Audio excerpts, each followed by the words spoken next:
inicialmente agradecer a presença do doutor Rafael, do doutor Rodrigo, que muito gentilmente aceitaram o nosso convite hoje para participar do nosso primeiro webinar, que é um encontro mesmo para uma conversa sobre temas relacionados ao marco legal de saneamento. E, antes disso, eu também queria agradecer o presidente RIS, que é o nosso coordenador, doutor Alberto Nemer, por ter proporcionado não só a criação da comissão em si, mas estimulado todos os trabalhos que nós vimos desenvolvendo. Além disso, eu conto com a ajuda e participação de membros especialíssimos aí na nossa comissão, que é o doutor Roberto Moraes, doutor Igor Jimenez, doutora Luciana Merson, que é graças a ela, inclusive, que esse primeiro encontro está sendo realizado, a doutora Mayra Campana, que sempre foram entusiastas aí da comissão e dos temas que nós vimos abordando desde o primeiro encontro. Hoje, os nossos convidados são o doutor Rafael Rolim, doutor Rodrigo Zambão, procuradores envolvidos no projeto de leilão da SEDAI. E, para quem está tomando conhecimento do tema, vale a pena dizer que foi o maior leilão já realizado, um projeto dessa grandiosidade no nosso país. E contar com esses dois profissionais que estiveram à frente disso é uma honra para a nossa comissão, e eu acho que é um start muito positivo aí para a gente começar esses encontros que vão ser realizados mensalmente pela nossa comissão. Como muito tem se falado nos últimos tempos, a agenda do saneamento é um ponto urgente e de altíssima representatividade para o país, considerando os mais de 100 milhões de pessoas sem acesso à coleta de esgoto e quase 35 milhões de pessoas sem acesso à água tratada. Então, nesse cenário, foram iniciados já há algum tempo os debates sobre os modelos de gestão do saneamento do país, considerando, né, a necessidade de investimento significativo, já que muitas vezes o Estado não consegue proporcionar. Então, o Marco Legal de Saneamento, ele introduziu diversas novidades no que diz respeito a esse contexto, com a premissa fundamental de universalização do serviço, podendo atingir um número cada vez maior de pessoas, proporcionando aquilo que de mais básico o cidadão pode ter, que é o acesso à água e esgoto tratados.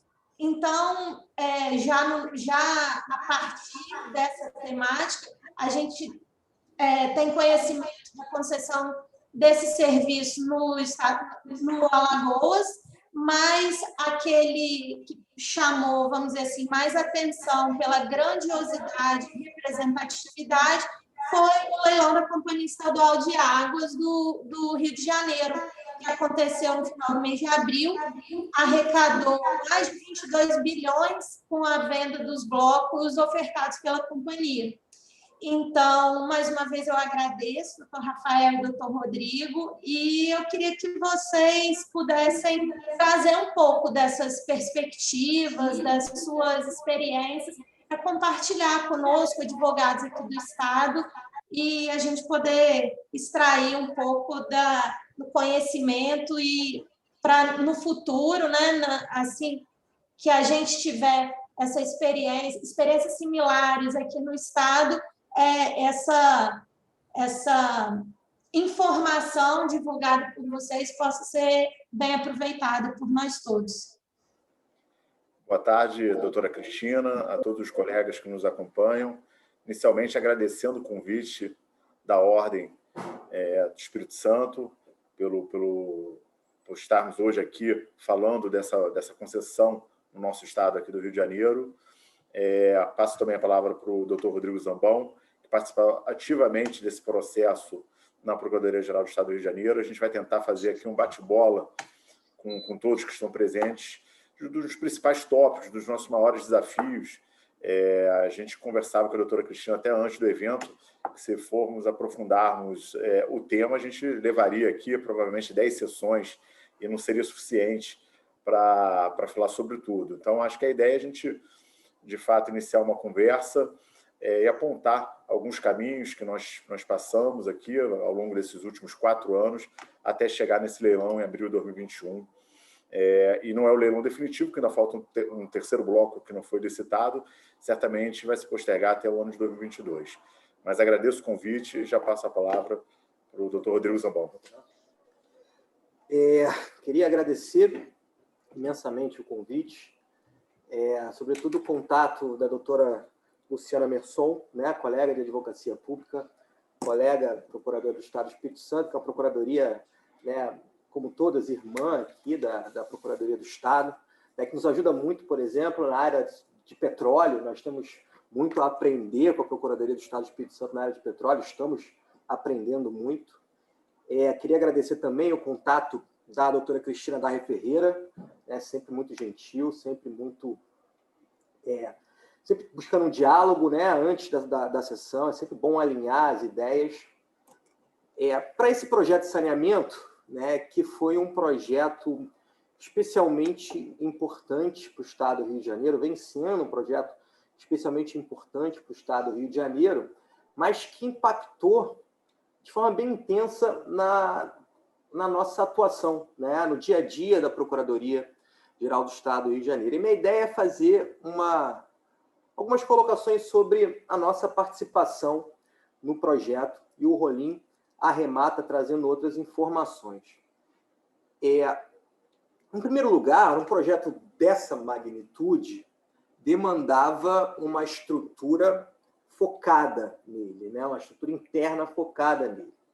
Então, nós fizemos um grupo de trabalho, né, com aproximadamente 10 procuradores, sim, apoiado pela nossa Procuradoria Administrativa, que, modéstia à parte, consagra grandes nomes do direito administrativo brasileiro, como o professor Gustavo Binemboim, André Rodrigues Cirino, Alexandre Santos de Aragão, Flávio Amaral Garcia. Então, nós tínhamos uma estrutura toda montada inicialmente para a área do consultivo, né, para dar os pareceres e assessorar, né, o Poder Executivo na análise dessa modelagem, tanto quanto complexa, e que contou, né, com o suporte do BNDES e da expertise do banco. Mas eu queria destacar aqui que esse projeto deixou claro um papel, que eu chamo um papel um pouco mais moderno, da advocacia, não só da advocacia pública, mas da advocacia privada também, mas especialmente na advocacia pública, que é a experiência que nós temos aqui, que é uma atuação proativa e constante da advocacia pública na própria concepção de políticas públicas, né? O advogado público contemporâneo, ele deve participar dialeticamente na construção de projetos de governo. Isso trouxe, sem sombra de dúvidas, muita eficiência para o projeto. Porque uma visão tradicional da advocacia pública, ela vai estar lá focada naquele controle interno de legalidade que dá o parecer uma vez aprovado o edital, uma vez aprovada a minuta de contrato. Não foi o que aconteceu nesse caso. Nós, a partir, né, dos inputs dados pelo BNDES, nós participávamos ativamente da concepção das minutas, sobretudo naqueles aspectos jurídicos. Os aspectos técnicos, naturalmente, não tínhamos com que contribuir, mas nós participávamos ativamente propondo soluções, propondo alternativas, recomendações que tornassem, né, o projeto mais sólido. E o grupo de trabalho, dirigido pelo nosso procurador-geral Rafael Rolim, demonstrou a importância desse papel, né? a PGE participou intensamente dos debates na concepção, na confecção do edital e do contrato. E o objetivo das nossas recomendações, sobretudo, estavam destinadas a aperfeiçoar o projeto sob aspecto jurídico, mas nós tínhamos uma perspectiva constante que era de redução de riscos, não só ao bom andamento da licitação, como também à execução do contrato, né? Muitas vezes nós tivemos que chegar a dialogar com o Poder Executivo e com o próprio BNDES e falar assim, olha só, isso aqui não vai passar no Tribunal de Contas. Isso aqui vai colocar em risco a licitação. A nossa experiência com a judicialização de licitações demonstra que isso aqui vai potencialmente, tem um risco muito grande de paralisar a licitação, de ter uma judicialização indesejada com liminares concedidas, inviabilizando o andamento e o cronograma do projeto, que tinha um cronograma muito apertado. Eu, com muita sinceridade aqui, quando o Rolim lembra disso, quando foi apresentado o cronograma inicial, eu falei para o Rolim, não vai dar tempo. Não vai dar tempo. E o Rolim, não vai dar, a gente vai, né, vai trabalhar intensamente no que for necessário e o projeto vai sair no cronograma. E saiu. Saiu. No dia que foi realizado o leilão, eu fiquei completamente incrédulo, porque aquilo, para mim, não ia acontecer. Né? O cronograma inicial era muito apertado. Né, todas as instituições trabalharam conjuntamente, dialogaram muito bem e conseguiram fazer isso acontecer. E um ponto que eu queria chamar a atenção, só abrindo um parêntese aqui, Rolim, me interrompa se você quiser, destacar que não foi só no controle interno que a PGE assumiu um protagonismo, que a advocacia, né, pública assumiu um protagonismo.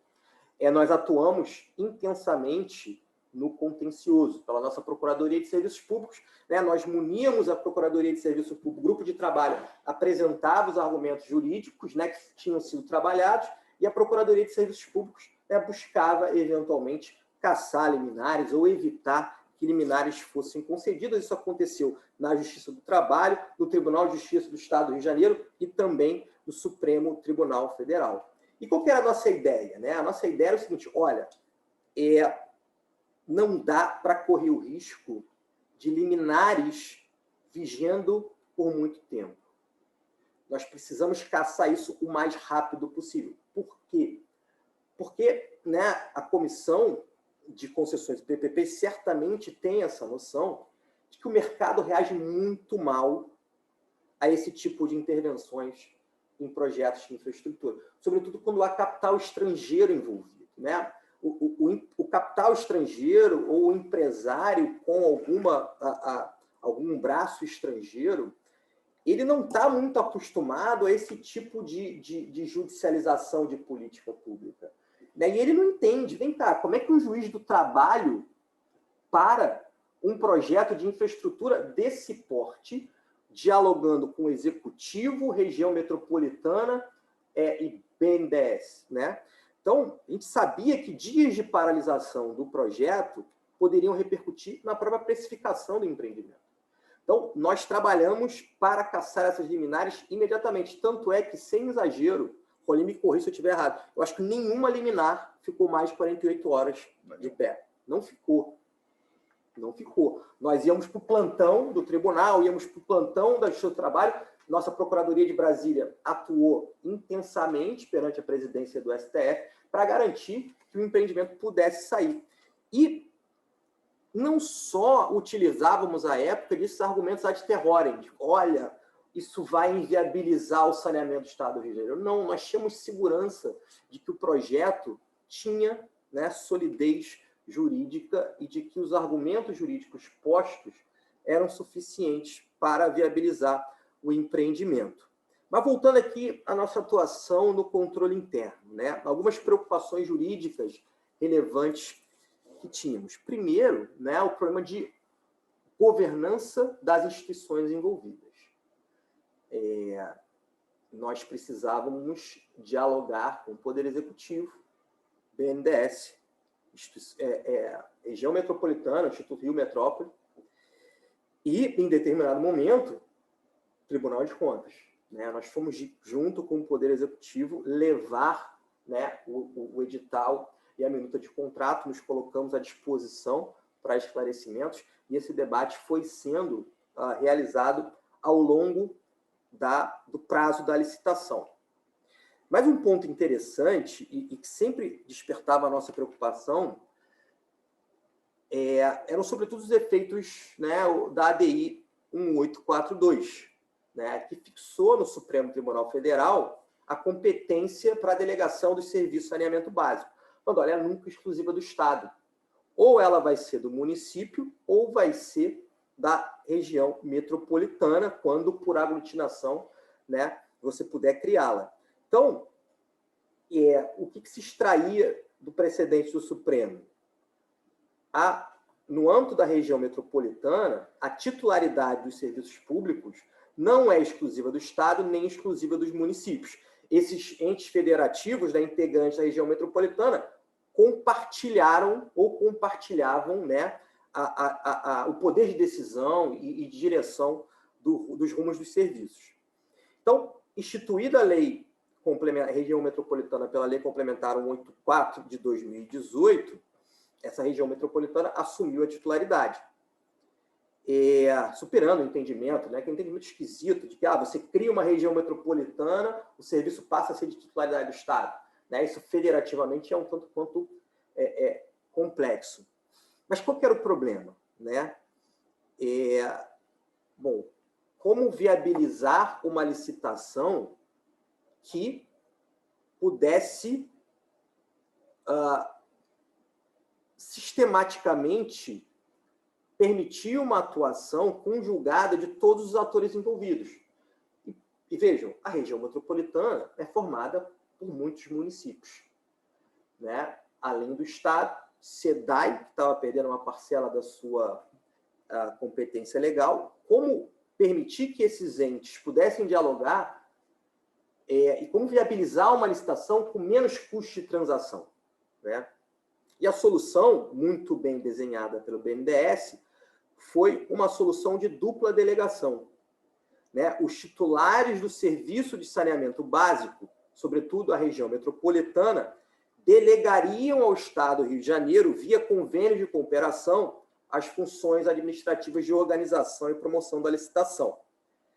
E, passo seguinte, o Estado do Rio de Janeiro, né, enquanto delegatário, licitaria em nome dos titulares do serviço, né, região metropolitana ou serviços ou municípios não metropolitanos, assinaria esses ajustes para fim de delegação da prestação dos serviços à SEDAI e às concessionárias privadas.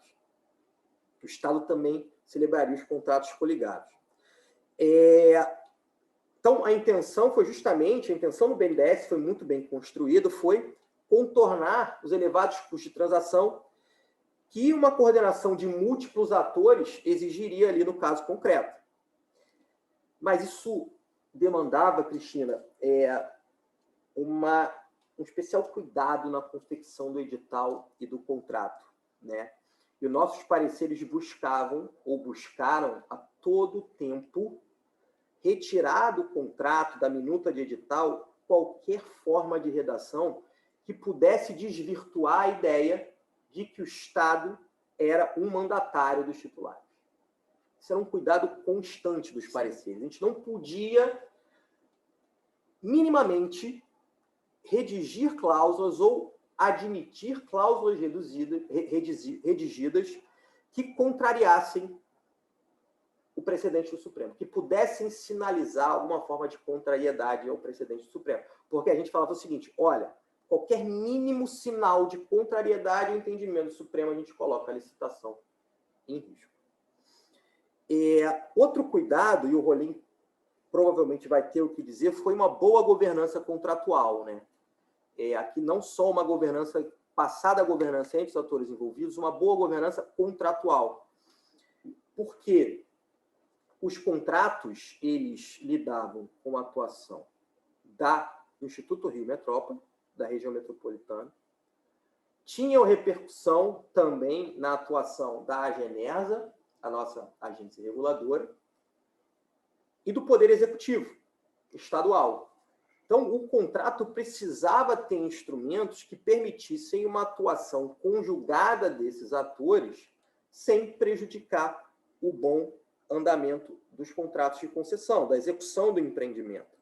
Então, um exemplo, né, é estruturação de prazos para respostas a requerimentos. Né? A quem vai ser direcionado o requerimento?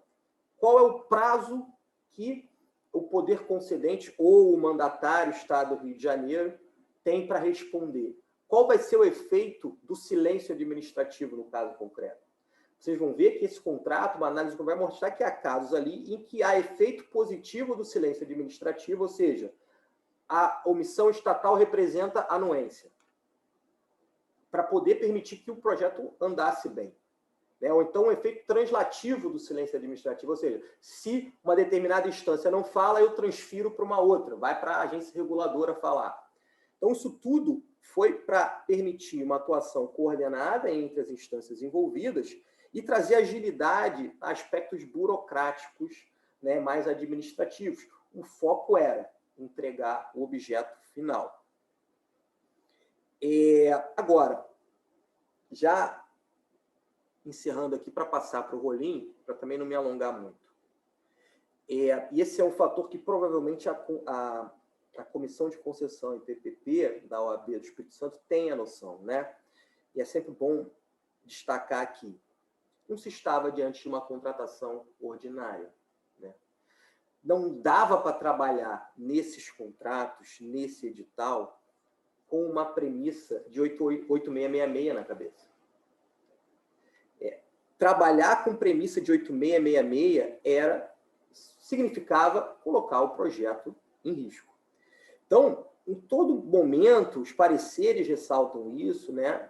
Destacava que estava diante de uns contratos de concessão complexos, de longo prazo, relacionais, incompletos, com repartição de riscos complexa, com a estruturação técnica altamente complexa, de que não dava para pensar com modelos padronizados ou com práticas administrativas reiteradas que não se amoldavam à realidade que estava por vir. Então, as soluções foram tailor-made, né? Foram meio que de alfaiataria, né? Reconhecendo que, olha, eu tenho um contrato específico para uma operação econômica, para um empreendimento de infraestrutura específico, e o contrato tem que se ajustar a isso. E um exemplo clássico, um exemplo claro disso, foi a qualificação técnica exigida no empreendimento. Esse foi um ponto que nós conversamos muito, nós tínhamos preocupação até mesmo da receptividade desse modelo pelo Tribunal de Contas do Estado, mas que foi, né, foi bem, até porque tinha um parecer do Flávio Amaral Garcia, conjunto com o André Cirino, que gerou um artigo que eu recomendo, foi publicado na RDA, salvo engano. Mas por que nós tínhamos essa preocupação?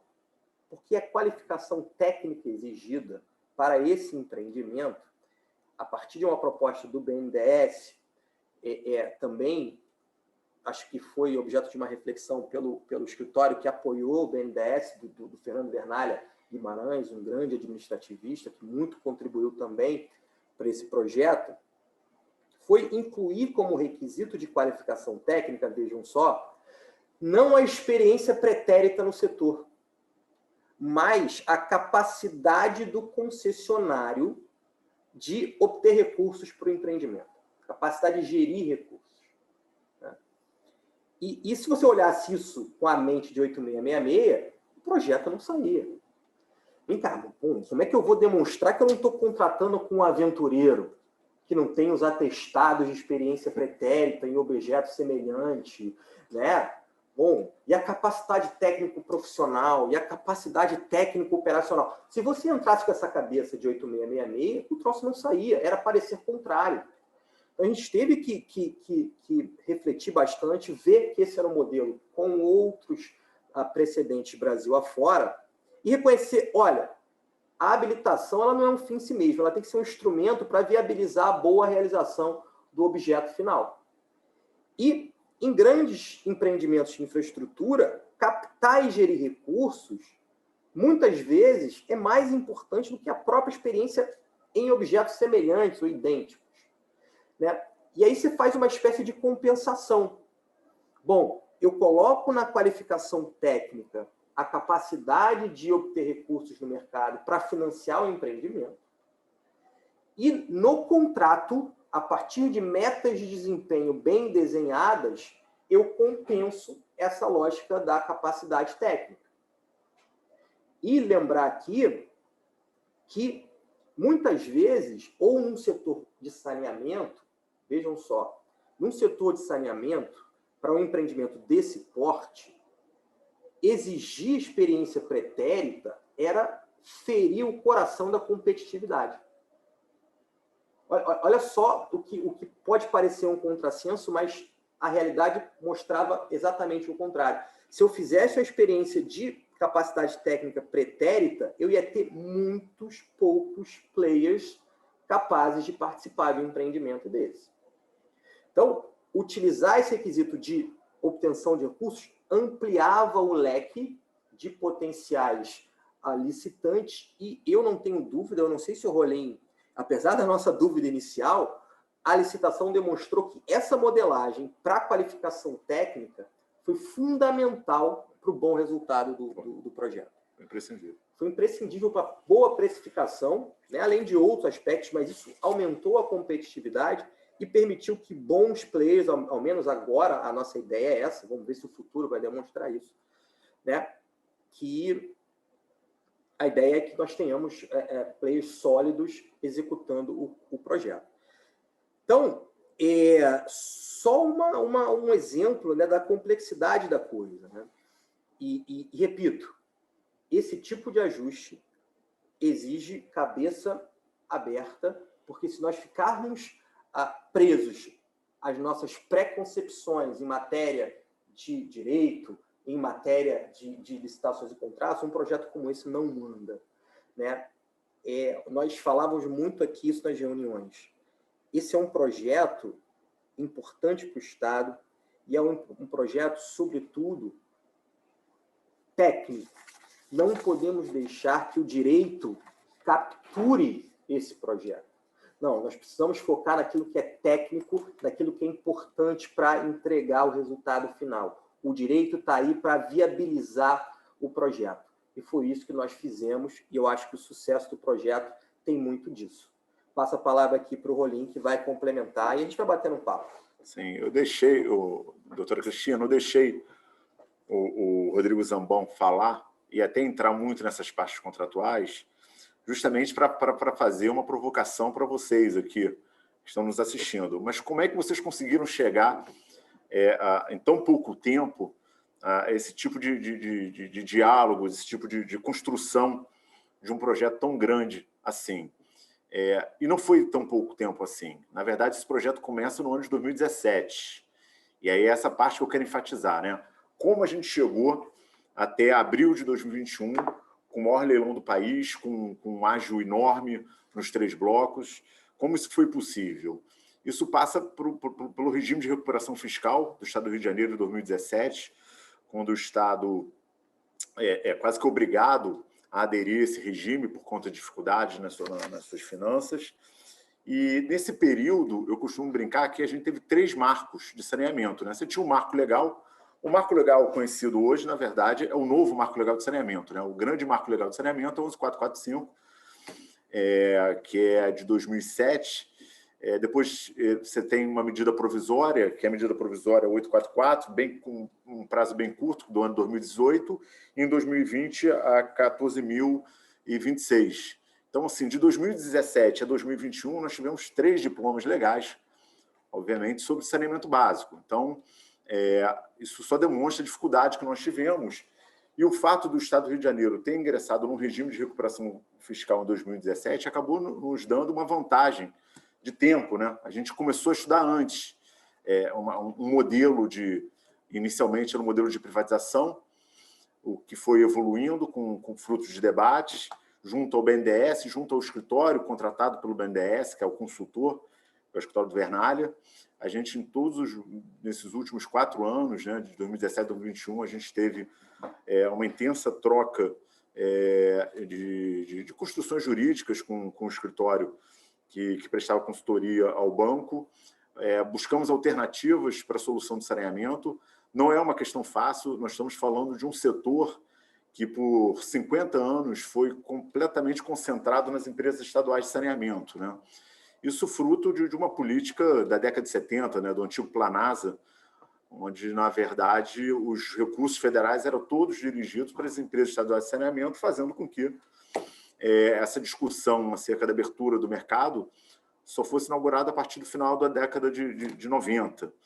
E a gente se deparou com um cenário de uma empresa estadual de saneamento concentrando o mercado aqui dentro do nosso estado, de uma legislação nova que promove a abertura de mercado, isso é claro, né? Eu sempre falo que o novo marco legal de saneamento traz 3 grandes notícias para o saneamento básico. Primeiro, traz a meta de 99% em água, 90% em esgoto. Você traz uma questão que é a questão da regulação, né?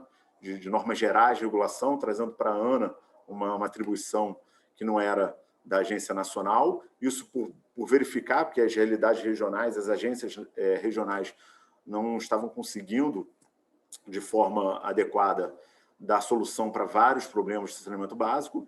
E o terceiro ponto é justamente a abertura de mercado. Então, nós passamos, dentro desses 4 anos, por todos esses modelos e tivemos a chance de estudar por bastante tempo. Eu acho que isso ajudou muito. Um ponto que eu queria destacar, que eu deixei aqui na minha fala, é a questão do subsídio cruzado. Isso eu acho que é fundamental quando você fala em saneamento básico, você pensar em regionalização sempre de uma forma que um grande município possa, por conta da sua tarifa, cobrir eventuais municípios deficitários. E o Estado do Rio de Janeiro, eu vou falar do nosso Estado, mas certamente o Estado do Espírito Santo também tem suas particularidades, no mesmo sentido que o nosso Estado. É um Estado em que ele tem muita concentração de riqueza na capital e muita pobreza no seu interior. O estado ao contrário de alguns estados em que você tem uma grande distribuição entre os municípios, não é a realidade do Estado do Rio de Janeiro. Então, a gente teve um desafio de montar blocos que tivessem a participação do município do Rio de Janeiro em todos eles, né? Então, você tem no bloco 1, área de Zona Sul e Centro do Rio de Janeiro, bloco 2, Zona Norte, a Zona Oeste é dividida em 2 partes, para fazer com que, com um subsídio cruzado, todos os blocos fossem atrativos para a iniciativa privada. E isso deu bastante trabalho. Deu bastante trabalho, não para a Procuradoria-Geral do Estado, mas eu acho na modelagem do negócio, na modelagem econômica, por parte do banco, por parte dos advogados privados que participaram, e, ao final, da Advocacia Pública do Estado também. Eu acho que na concepção do projeto, talvez tenha sido o maior desafio, como fazer com que um projeto desse tamanho ficasse de pé. Nós, no Estado, a gente tinha um desafio alternativo, que era como preservar a Companhia Estadual de Saneamento que fica, né? Porque nós estamos falando de uma companhia de 5 mil empregados, com uma expertise técnica enorme em matéria de saneamento básico, uma companhia lucrativa que rende dividendos ao Estado do Rio de Janeiro, né? Então, você, na posição de advogado, você tem que equilibrar o sucesso de uma concessão com a manutenção de uma estrutura administrativa no seu Estado. E, para isso, chegou-se a modelagem da divisão em serviço downstream e upstream. É justamente a captação e o tratamento da água, ficando com uma empresa estadual de saneamento, e a distribuição da água e todas as etapas do esgoto serem concedidas para a iniciativa privada. Esse também foi um grande desafio, saber se essa modelagem ficava de pé, né, economicamente. Aí eu não estou nem falando de questões jurídicas, é saber se uma empresa estadual de saneamento sobrevive simplesmente com captação e tratamento de água, e, de outro lado, se é rentável, se é lucrativo para a iniciativa privada fazer saneamento sem uma das etapas, nem que fosse apenas ali na questão da captação e tratamento da água. E a resposta do mercado foi muito positiva, né? Eu acho que o pioneirismo do nosso edital, da nossa modelagem, ela foi julgada pelo ágio obtido ao final do leilão. Esses foram desafios que nós tivemos aqui ao longo desses anos, né? E eu repito, anos. A gente conversa muito com os estados, mas como foi feito? Não, esse é um projeto de mais de um ano, mais de 2 anos. É um projeto que deve ser bem desenvolvido, não só na sua parte jurídica, mas na sua parte econômica. É fruto um pouco desse trabalho junto do banco, junto dos advogados privados que participaram ativamente desse projeto e da advocacia pública. Então, a gente conseguiu dar para o mercado uma modelagem atrativa. Eu acho que esse foi o grande fruto do nosso trabalho. E a grande preocupação que nós tínhamos, que era a respeito da judicialização, o Rodrigo, ao longo da sua fala, trouxe diversos aspectos inovadores, né, no nosso projeto, mas, no fundo, o que gerou judicialização não foi nenhum desses aspectos. Foi justamente a discussão da competência, porque você discutia se no Estado do Rio de Janeiro, por conta de uma lei estadual que limita as concessões por 25 anos, se prevaleceria a lei estadual ou se a gente iria para uma regra geral, uma lei federal, que não teria esse prazo limitado. Então, essa foi a grande discussão, ou seja, uma discussão de décadas já, né? Então, se a gente pensar tantas inovações no edital, e a gente acabou discutindo, basicamente, competência, uma discussão que o Supremo já dirimiu faz algum tempo, embora tenha ficado por alguns anos um embargo de declaração pendente, mas, enfim, a posição do Supremo já era conhecida, que a 11445 não definiu e que o novo Marco de Saneamento conseguiu trazer essa ideia de que a competência do município, mas quando você tem região metropolitana, essa é uma competência dividida, nas micro-regiões também, e foi o grande desafio da modelagem final perante o judiciário, você conseguir superar um debate de mais de uma década e não essas inovações todas que foram trazidas. Certamente os próximos estados que forem formular projetos parecidos ou na mesma trajetória que os construídos aqui no estado do Rio de Janeiro vão enfrentar outros dilemas, outros desafios, provavelmente até do aperfeiçoamento de alguns mecanismos que foram trazidos por nós. Eu quis fazer inverter a lógica da fala justamente para isso, para a gente chegar ao resultado final e entender como é que a gente chegou até esse resultado final. Não é uma coisa simples, foi uma construção de anos aqui dentro do Estado do Rio de Janeiro. O Estado do Rio de Janeiro, por conta do regime de recuperação, como eu falei, teve uma vantagem, né, de estudar antes a matéria, e a gente está aqui agora disposto a um bate-bola com vocês aí. O que mais interessa para vocês hoje aqui no evento? Acho que a gente conseguiu dar uma noção geral do que foi esse projeto aqui no Estado do Rio de Janeiro. Sim, conseguiram, ótimo, né? Eu já deixo o chat aberto aí para qualquer pergunta que quem estiver nos assistindo queira formular, mas eu já, apesar do Dr. Rodrigo já ter mencionado bastante, eu direciono, vamos dizer assim, uma dúvida que tem muita relação com a atividade que eu exerço agora, na condição de advogada privada. Assim, a gente percebe em projetos como esse 2 aspectos, principalmente, né? O investidor, ele sempre apura o risco que ele corre no momento de empreender e busca, através dos seus consultores privados, a análise da segurança jurídica do projeto, porque, sobretudo, quando a gente fala em contratação e aspectos relacionados à administração pública, tem sempre aquele risco de opções políticas, alteração de gestão política. Então, isso é sempre uma preocupação do empreendedor. E considerando aí que vocês trabalharam durante mais ou menos 3 anos num projeto como esse, eu queria saber assim, como que foi a relação, principalmente, com os advogados privados e, naturalmente, as procuradorias, considerando as mudanças que o marco legal e que essa nova legislação trouxe. Eu tenho certeza que isso foi visualizado e antecipado com vocês e discutido naturalmente com os consultores e a advocacia privada. Então, se vocês puderem falar um pouco disso, dessa relação das procuradorias entre si, né? Da Procuradoria Estadual com as procuradorias municipais, mas principalmente também com o setor privado. Eu vou iniciar e passo para o Rodrigo Zambon falar mais desse diálogo com a iniciativa privada, né, com os advogados privados.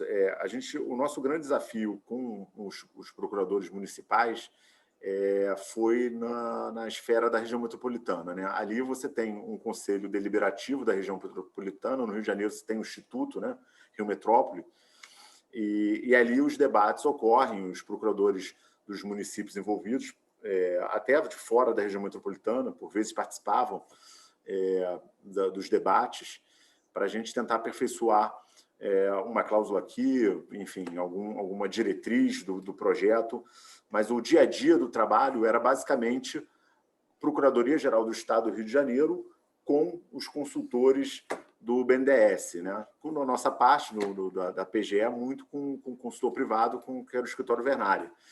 E aí não tem como o Rodrigo falou ao longo da sua explanação, dia a dia. Cada movimento que se faz, ele tem que ser debatido. A gente não pode fazer naquela cultura que se tinha, principalmente na advocacia pública, olha, não, vem a consulta por inteira, a gente fala sobre tudo, devolve para vocês. Não dá para fazer assim. Um projeto desse porte, com tamanhas inovações, tem que ser feito a par e passo do andamento do projeto. Você não consegue estancar uma discussão e voltar ela mais para frente. Então, a gente tentou dar a maior agilidade possível às questões que eram trazidas pelo consórcio, com esse debate intenso. Agora, várias discussões com base na nova legislação foram travadas, mas todas em busca de uma segurança jurídica. Eu falei recentemente num seminário do BNDES, a gente busca muito segurança jurídica em projetos, ainda mais projetos desse tamanho. Mas no setor de saneamento, e claro, eu acho que no país como um todo é difícil a gente falar em segurança jurídica, mas o setor de saneamento é mais sensível, porque é um setor muito sujeito à politização, né? A ideologias, né? Vamos dizer assim. Tanto é que você tem um marco legal num governo fortemente de esquerda e um novo marco legal, o primeiro marco legal num governo fortemente de esquerda e um novo marco legal num governo mais liberal, vamos dizer assim. E você vê claramente que as legislações, uma tende mais para as empresas estaduais de saneamento, né, para o setor público, a outra tende mais para a abertura de mercado. E eu terminei minha fala dizendo que o grande desafio para os próximos anos é evitar isso, que isso ocorra novamente, que mudanças de governo, né, que mudanças de ideologias possam afetar os projetos que estão em curso, principalmente o nosso projeto. Então, eu acho que eu fiz em sumo, como a gente fixou os nossos procedimentos aqui, mas passo a palavra ao Rodrigo para detalhar mais como é que foi essas conversas com o próprio escritório privado que nos assessorava aqui. Cristina, tudo funcionou muito bem, né? Como o Rolim falou, nós assumimos desde o início uma postura muito dialógica com todos os atores envolvidos. Então, nós fazemos reuniões semanais, né, no período mais crítico da concepção do edital e da licitação, nós realizávamos reuniões semanais, né, graças à condução do Rolim, com hora para começar e hora para terminar. Né? Eu não gosto de reunião, ninguém aqui gosta de fazer reunião, mas a gente fazia reunião de 1 hora e meia no máximo. Né? E nessas reuniões, sempre que precisava, a gente chamava o BNDES. O BNDES participava das nossas reuniões, a gente dialogava com eles, apresentava as nossas ideias. Eles, às vezes, apresentavam contra-argumentos. E, na base do diálogo, né, o projeto foi sendo moldado.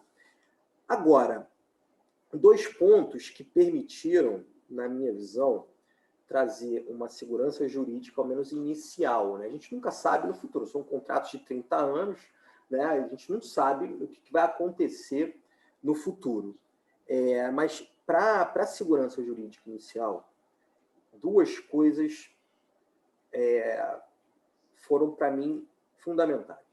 Em primeiro lugar, o diálogo com o consultor externo do BNDES, né, com o escritório do Vernalha, que sempre foi um diálogo propositivo de ambas as partes, sem ideias fechadas. Então, às vezes nós apresentávamos alguma consideração, ele aceitava ou não. Quando não aceitava, apresentava contra-argumentos via BNDES, e na base do diálogo, a coisa saiu. E não saiu um contrato, né? Se nós formos analisar esse contrato de concessão, ele é um contrato de concessão, portanto, é um contrato público, com todos aqueles regimes de garantias que viabilizam a prestação de um serviço adequado, né, para 30 anos ou mais, mas ele não é um contrato muito assimétrico, não. Se vocês forem analisar, né, ele não tem aquele grau de assimetria tradicional da contratação pública. É um contrato em que há mecanismos de participação e de contato e relacional, né? Quando eu falei que é um contrato relacional, porque ele viabiliza a atuação cooperativa e de boa-fé entre as partes. Um exemplo é a possibilidade de solução por meios alternativos, como a arbitragem. Esses instrumentos não tão verticais, né, trouxeram mais segurança para o empreendimento, trouxeram mais atratividade para o empreendimento. Lógico que um player do porte que participa numa licitação desse porte, a assessoria jurídica dele vê a modelagem do contrato e vê, olha só, isso aqui a gente tem que impugnar, ou isso aqui vai dar problema lá na frente. Mas imagino eu que isso não deva ter acontecido, ou se aconteceu, aconteceu com menos intensidade. E um outro ponto, né, um aspecto mais corporativo que eu não posso deixar de falar, é que nós temos aqui a possibilidade, nós, procuradores do Estado, temos experiência também na advocacia privada, né? E aí, esse é um ponto positivo, né? Tem muita gente que critica a advocacia privada das procuradorias, a advocacia pública, mas isso viabiliza boas soluções vinculadas ao interesse público também. Então, eu acho que dentre diversos fatores, esses dois contribuíram bastante para trazer um pouquinho mais de segurança jurídica e atratividade, consequentemente, para o empreendimento. Beleza. O doutor José Arimateia, ele, inclusive, questionou isso, que também eu acho que já foi respondido pelo doutor Rodrigo, acerca de qual método adotado para a solução dos conflitos. E aí a arbitragem me parece que foi uma opção. Além disso, existe previsão de criação de algum comitê, algum órgão, vamos dizer assim, de avaliação e controle para esses eventuais conflitos, né? Sim, sim. A gente tem alguns comitês, principalmente na área técnica, né? A gente não pode perder de vista que é um projeto de uma complexidade técnica enorme, né? Você está falando de uma captação de água. O Rio de Janeiro tem uma grande captação de água, que é o Rio Paraíba do Sul. Ele faz a captação no município de Nova Iguaçu, e dali ele tem que distribuir água para praticamente todo o município do Rio de Janeiro e da Baixada Fluminense, né? Os municípios do entorno, né? Da grande cidade do Rio de Janeiro aqui. Então, a dificuldade de você fazer isso, tecnicamente, é enorme.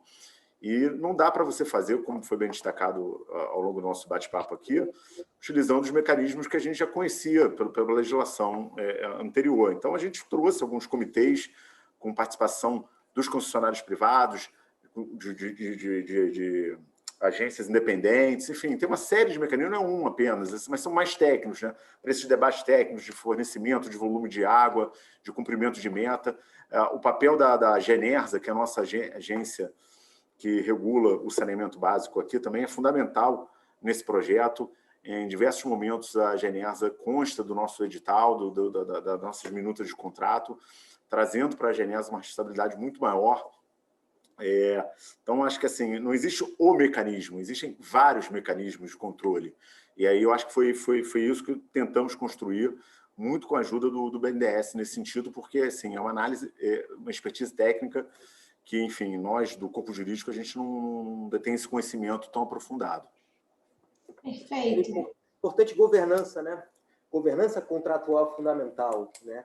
Governança contratual envolve justamente mecanismos que permitam contato e diálogo constante entre os atores envolvidos e solução de eventuais controvérsias com celeridade e pelos meios mais capacitados institucionalmente para isso. Perfeito. Pessoal, mais uma vez, obrigada. Eu digo em meu nome, em nome da comissão, em nome de doutora Luciana Merson, por vocês terem aceitado esse convite.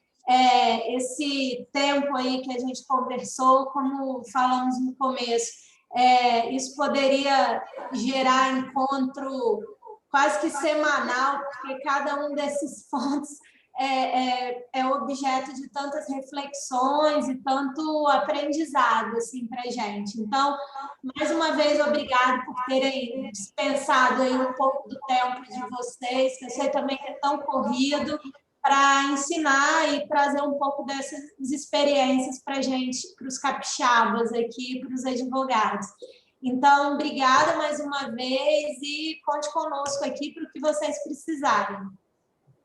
Ótimo, doutora Cristina, nós que agradecemos o convite. Sempre que possível, a gente se encontra à disposição para tratar do tema. É uma evolução constante. O fato do leilão ter sido realizado agora no primeiro semestre de 2021 não quer dizer que o projeto acabou, pelo contrário, o projeto continua, temos mais um bloco para licitar e temos a segunda parte do projeto, que é fazer o projeto dar certo, né? Temos um período de operação assistida, enfim, depois entra a parte da execução contratual. Eu acho que ao longo do tempo a gente tem muita coisa para construir em conjunto com os demais estados da federação. Fica desde já aqui meu agradecimento ao OAB, em nome da doutora Cristina. Eu queria agradecer pela oportunidade, né? Agradecer a doutora Cristina pelo contato, queria agradecer especialmente o contato da doutora Luciana Merson, que fez o convite, e fazer aqui um pedido para que ano que vem, né, possamos fazer um novo evento, mas aí presencialmente, né, no Espírito Santo. Exatamente. Eu também espero. Bom, obrigada por todos os demais que acompanharam aí, e é isso. Uma boa noite já, né, a todos, e é isso. Obrigada, gente. Tchau, tchau. Tchau.